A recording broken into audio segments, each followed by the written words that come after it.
Yo, bienvenue sur Catch Attrape, la chaîne où on parle catch. Aujourd'hui, review de SmackDown Live, SmackDown du 10 avril 2020.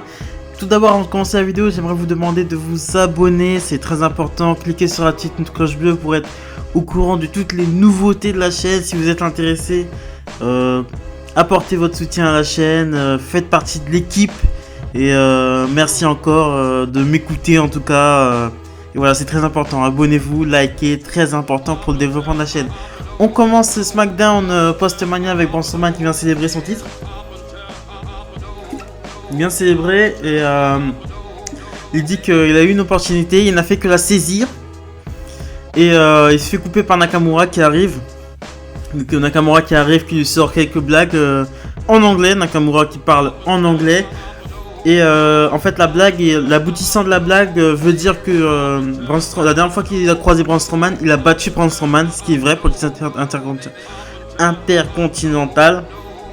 Et il lui répond que personne, Braun Strowman lui répond que personne veut entendre Nakamura. Et Nakamura lui répond par un proverbe japonais qui lui dit que les faibles sont la nourriture et les forts mangent.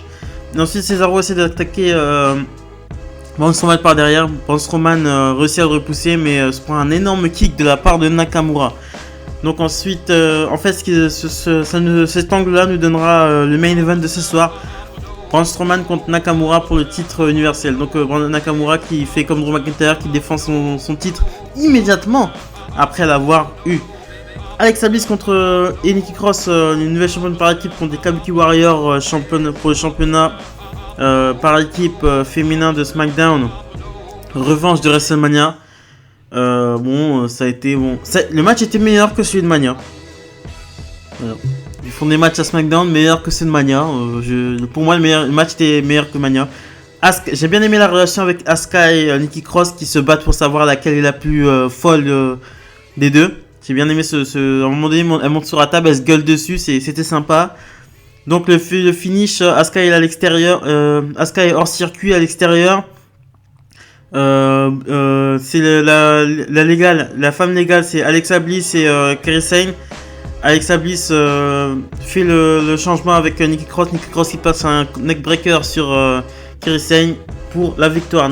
Alexa Bliss et Nikki Cross qui conservent. Elias nous chante une petite chanson de son balcon. Je vous avoue que j'ai pas tout compris. Je parle pas très bien en anglais, mais j'ai compris qu'il faisait référence au fait qu'il a été poussé du balcon et qu'il a fait un retour comme Simba du Roi Lion. Il fait référence à la chute qui ressemblait étrangement en 10 fois moins épique que la chute de Mufasa dans le Roi Lion. Voilà. Apparemment, Elias et Corbin, cette feud qui va continuer, je pense. Dolph Ziggler et Sammy Guevara arrivent sur le ring. Ils commencent à engueuler les commentateurs et ensuite ils sont coupés par Tucker qui leur montre les photos complices de Otis et Mandy Rose. Bon, complices selon la WWE, ils sont, voilà, on dirait des potes, mais bon, bref. Qui montrent des photos complices de Mandy Rose et Otis, mais il lui dit que ce soir, c'est lui qui a un compte à régler par rapport à la semaine dernière. La semaine dernière, Ziggler lui avait mis un zigzag contre l'escalier. Et il se manquait de peu avant que Ziggler achève Tucker avec l'escalier. Donc Tucker lui dit qu'on a un business à terminer, toi et moi. Donc un business, un règlement de compte quoi. Business, règlement de compte. Tucker contre Otis avec Sonya Deville dans le coin de Dolph Ziggler. Dolph Ziggler n'a pas eu besoin de Sonya Deville, victoire clean, ce qui est normal. À chaque fois dans tous ces matchs, ils disent toujours que Dolph Ziggler... Bon oui, Dolph Ziggler est 2 fois champion du monde, c'est le moment de le prouver. Faut pas toujours le faire perdre contre Otis, contre machin, c'est bon frère. Contre Tucker par disqualification. Non, c'est bon, là il a eu une victoire avec un super kick. Et je pense que oui, Ziggler il mérite un... Bon, Ziggler c'est vrai qu'il manque ce petit quelque chose qui fait qu'il peut devenir main eventer. Il manque ce petit truc. Mais maintenant il est trop tard, son temps est passé. Et maintenant il est là pour mettre un peu les jeunes over. Donc ensuite on enchaîne avec le Dirty Shit. The Miz et Morrison qui font une sorte de... Bon, je vais pas tout faire, hein. Ils font une sorte de récapitulatif de WrestleMania. Ils disent que Otis a pécho, que John Cena n'est plus là, que John Cena a disparu, que voilà, bon bref, voilà. Que John Morrison a gagné les titres par équipe pour eux. Ils sont coupés par... Après ils commencent à rapper leur nouveau son, Hey Ho. Ils ont sorti un son, là, vous pouvez aller voir, Bon, ils ont sorti un son pour se foutre de la gueule des Usos. Donc ensuite les Usos débarquent, ils disent que les titres par équipe normalement se défendent à 2 et que Jay n'a pas pu défendre le titre, n'a pas pu prétendre avoir le titre. Donc les New Day aussi arrivent et Kofi leur fait une annonce et leur dit que il y aura la seconde moitié des deux équipes s'affronteront la semaine prochaine. Dans un ladder match pour les titres par équipe. Donc Jey Uso contre The Miz contre Biggie pour les titres par équipe la semaine prochaine. Lucha House Party contre les Forgotten Sons qui viennent de NXT. Ils les ont annoncés comme une équipe de ouf qui ont fait une équipe dominante à NXT. Bon, ils ont fait 2 matchs à NXT, ils ont eu faire 2 matchs, oui, dont squash contre des jobbers. Voilà, une équipe dominante à NXT, je te dirais Undisputed Era. Voilà, ou Grizzly Long vétéran. Voilà, mais pas les Forgotten Sons, je suis désolé, faut arrêter le délire. Voilà, c'était un Forgotten Sons, c'est un Sanity 2.0, tu vois, un peu mieux. Bon, Sanity c'était pas mal, hein. Sanity c'était pas mal, mais bon, bref. Les Forgotten Sons contre Lucha House Party, le match était bon. Ça cassait pas 3 pattes à un canard, mais c'était pas mal, franchement c'était pas mal. Victoire de Forgotten Sons sur une combinaison stomp pour la victoire. Forgotten Sons qui arrive dans le roster principal. Bon, il fallait absolument ramener des gens dans le roster principal vu que la moitié du roster est absent. Voilà, c'est comme Bianca Belair, ils l'ont ramené parce qu'il fallait ramener. C'est un show après WrestleMania, il fallait un truc qui impactait un peu. Donc voilà, ils ont ramené Sonya, Bianca Belair, Forgotten Sons, mais Forgotten Sons, on verra vers quel chemin ils vont prendre, mais je trouve qu'il y a déjà assez de heal à SmackDown en fait. Voilà, je trouve qu'il y a beaucoup de heal à SmackDown pour le. En fait, il y a trop de heal pour de face. Il faut un certain milieu entre heal et face. Mais là, je trouve qu'il y a plus de heal que de face. Donc, ça va être extrêmement compliqué, quoi. Les face, il y a qui? Il y a Daniel Bryan. T'as Daniel Bryan, Drew Gulak. T'as Braun Strowman qui est winner, on va dire. Voilà, franchement, là, je peux pas t'en trouver. Après, les face, bon, t'as Apollo Crews. Non, Apollo Crews, il est à SmackDown maintenant. T'as Otis, Tucker. Voilà, c'est tout quoi. Voilà. Bon, bref. Ensuite, on enchaîne avec Dana Brooke, Carmella et Dana Brooke qui viennent challenger Nikki Cross et Alexa Bliss pour les titres par équipe. Alexa Bliss dans un segment en backstage. Hein, Alexa Bliss n'était pas trop chaude, mais Nikki Cross était tellement excitée qu'ils ont fini par accepter. Ensuite, on enchaîne avec Sasha Banks et Bayley qui font leur entrée pour célébrer la victoire de Bayley. Bayley qui dit que cette jalouse de Paige, malgré qu'elle a mis dans un 5-way elimination match, et elle n'a pas réussi à briser son amitié avec Sasha Banks. Ensuite, c'est Tamina qui arrive sur le ring. Elle dit qu'elle n'a pas battu, que personne l'a battu à Mania. On n'a pas vu la même chose. Moi, j'ai vu que tout le monde, justement, l'a battu en même temps. Bon, bref, c'est logique WWE. Hein. Qu'est-ce qu'on dirait pas pour faire des matchs? Ensuite, Bayley dit que, en fait, Tamina dit qu'elle veut affronter Bayley pour le titre. Et Bayley lui dit que qu'elle affrontera seulement si elle bat Sasha Banks la semaine prochaine. Et Sasha Banks, grave étonnée, qui a l'air vraiment un peu pas mécontente. Mais genre, t'aurais pu me le dire avant, on aurait pu en discuter avant quoi. C'est genre, on aurait pu en discuter avant quoi. C'est la copine qui fait le truc, voilà, un peu mesquin quoi. Donc voilà, on se dirige vers je pense un face turn de Sasha Banks, progressif. J'espère que ça va prendre son temps, j'espère que ça va se faire progressivement et bien. Là, ça a l'air d'être bien booké. C'est fait doucement, j'aime bien quand la WWE quand ils prennent leur temps. Comme la rivalité Batista Triple H en 2004. Dans 2004, ouais, ça prenait son temps. Il y avait des petites mesquineries de Triple H, ça prenait son temps, mais on n'y allait pas comme ça, vas-y, je te trahis, machin. Voilà, il faut qu'ils prennent leur temps. On n'est pas pressé, il faut qu'ils prennent leur temps. Sheamus contre Cal Klum, un jobber. Victoire rapide de Sheamus avec un bro kick, hein, on ne va pas polémiquer là-dessus. Ensuite, on arrive avec le main event of the evening pour le titre universel de la WWE. Je vais être assez rapide dessus. Victoire de Braun Strowman qui compte le Kinshasa avec un Running Power Slam. Le contre était beau, hein. Le contre était très beau. J'ai bien aimé le contre. De Shinsuke Nakamura s'est défendu, mais bon, il pouvait pas grand chose. Ensuite, il est interrompu par un vieil ami, Bray Wyatt, qui vient lui dire qu'il a réécrit l'histoire avec John Cena.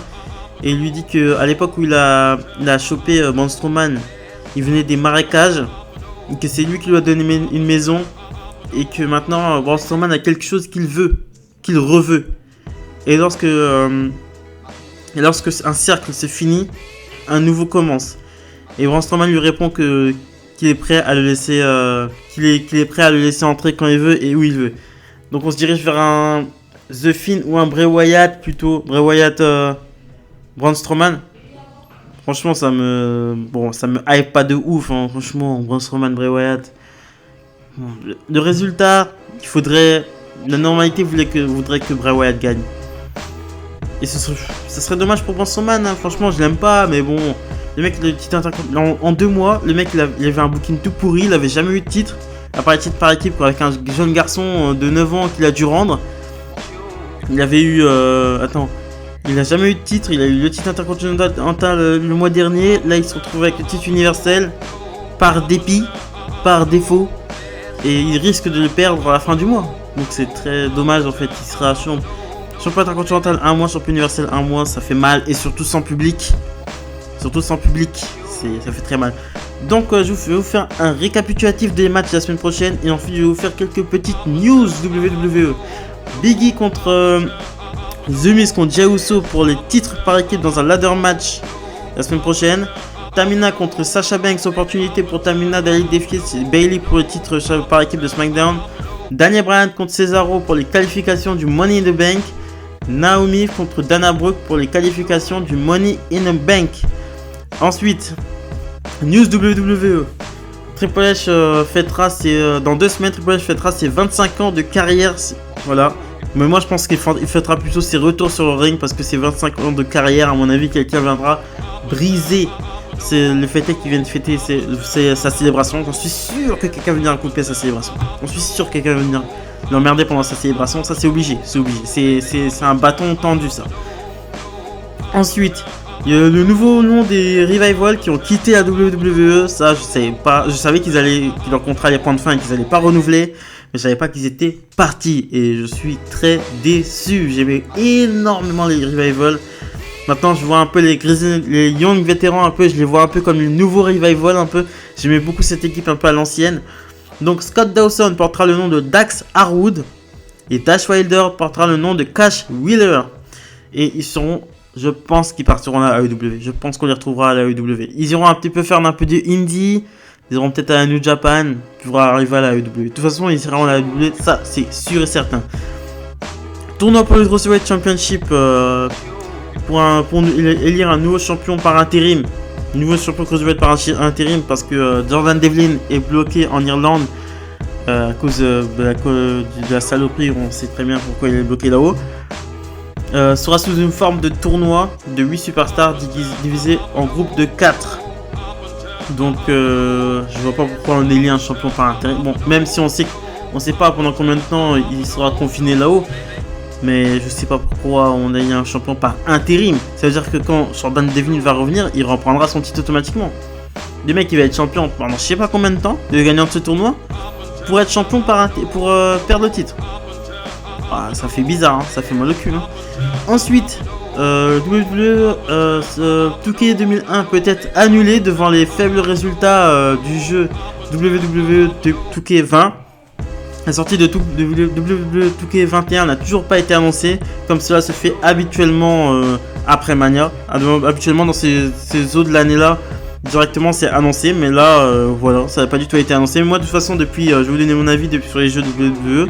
Depuis WWE 2K13, avec CM Punk machin, le reste c'est tout pourri, c'est de la merde. Je veux dire honnêtement, c'est tout pourri. C'est tout pourri. Et de toute façon, moi j'ai toujours été un fervent partisan des SmackDown vs Raw. C'était largement mieux. SmackDown vs Raw, c'était largement mieux. Et depuis qu'ils sont passés à 2K, ça ne va pas du tout. Les jeux sont pourris, les modes histoire. N'en parlons même pas. Là, ils t'ont sorti un mode histoire, vas-y. Mais d'une nullité. Oh là là, mais de chaque année, ça devenait de plus en plus nul, quoi. Mais le jeu est d'une nullité absolue. Et d'un ennui total. Donc j'espère que... Bon, je sais pas, avec le Covid-19, je sais pas s'ils vont s'ils ont déjà lancé le développement du jeu, mais je pense pas qu'on aura le jeu pour le mois d'octobre en tout cas, je pense pas. Personne contrôlée positif au Covid-19 au sein de la WWE. La WWE a balancé un communiqué où elle annonce qu'une personne qui ne fait pas partie du roster a été et qui n'a surtout pas été en contact avec des superstars de la WWE a été déclarée positive au Covid-19. Bon, on connaît la WWE, ils essaient toujours de dédramatiser la situation. Ils ont bien précisé que la personne n'a pas été en contact avec des superstars de la WWE. Mais en fait, je comprends pas pourquoi il déclare une personne positive au Covid-19. Moi, j'aurais été Vince McMahon, je l'aurais pas déclaré. Hein. Même si c'est malhonnête, mais je l'aurais pas déclaré. J'aurais pas déclaré. Donc ensuite, on enchaîne avec la WWE passe au direct. Voilà, ça a été confirmé. La WWE passe. Ça a été confirmé samedi. Donc hier. La WWE passe en show live maintenant. La WWE repasse en show live. Ce qui est une bonne chose parce que je pense que les shows comme ça fait comme à l'avance, en fait ça laisse pas le temps aux bookers d'écrire leur scénario, de faire leur boulot mais alors que quand c'est du direct, on a le temps de se poser, on a le temps de bien faire les choses, c'est carré, quand c'est direct c'est carré, voilà. Donc voilà, c'était la vidéo, c'était ce que je pensais du SmackDown du 10 avril, c'est ce que je pensais aussi des news WWE. Likez, abonnez-vous, appuyez sur la petite cloche en bas pour être au courant de toutes les nouveautés de la chaîne. Je prépare des trucs. Likez, abonnez-vous, très important pour le développement de la chaîne. Salut les amis et portez-vous bien.